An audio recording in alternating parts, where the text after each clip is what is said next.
সুপ্রভাত। যারা আমার ডেলি ব্লগ দেখেন তারা অবশ্যই জানেন আজ থেকে আমার স্কুল ছুটি পড়ে গেছে, কিন্তু আশিয়ানার স্কুল এখনও চলছে। তাই সকাল সকাল উঠে আশিয়ানাকে নিয়ে স্কুলে দিতে যাচ্ছি। আশিয়ানা নতুন ছাতা পেয়ে খুব মজায় আছে। এইটা হচ্ছে আশিয়ানার স্কুল। স্কুলটা সুন্দর রং করা এবং স্কুলের দেয়ালে সুন্দর সুন্দর ছবি আঁকা আছে। আশিয়ানাকে নিয়ে স্কুলে প্রবেশ করেই শুনতে পেলাম আজকে আশিয়ানাদের স্কুলে ওয়াটার প্লে আছে। এই দেখুন, আশিয়ানার স্কুলে আবার সুইমিং পুলও আছে। রৌদ্র থেকে বাঁচতে যার উপরে আবার ছাতাও সেট করেছে। যাই হোক, খুব মজায় আশিয়ানা তো আজকে স্কুলে ঢুকে যাচ্ছে। আর স্কুলে ঢোকার মুখেই স্কুলের ম্যাডামরা আশিয়ানাকে রিসিভ করছে। অ্যাকচুয়ালি সব বাচ্চাদের রিসিভ করার জন্যে এখানে ম্যাডামরা প্রতিদিনই উপস্থিত থাকে। তো যাই হোক, আমিও বাড়িতে ফিরে আসলাম।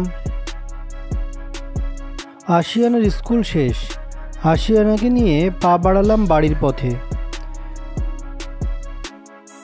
স্কুল থেকে বাড়ি আসার পর থেকেই আশিয়ানার গাটা একটু গরম গরম লাগছে, একটু জ্বর ভাব। তো সন্ধ্যাবেলা সবার একটু একসাথে বেরোনোর কথা ছিল। আজকে যেহেতু অক্ষয় তৃতীয়া, আমাদের কিছু দোকানে আমাদেরকে ইনভাইট ছিল, তো কিছু করার নেই। আর আশিয়ানা এসবি কেউই যেতে পারছে না, অগত্যা আমাকে যেতে হবে। আশিয়ানা এসবি কেউ আসতে পারলো না।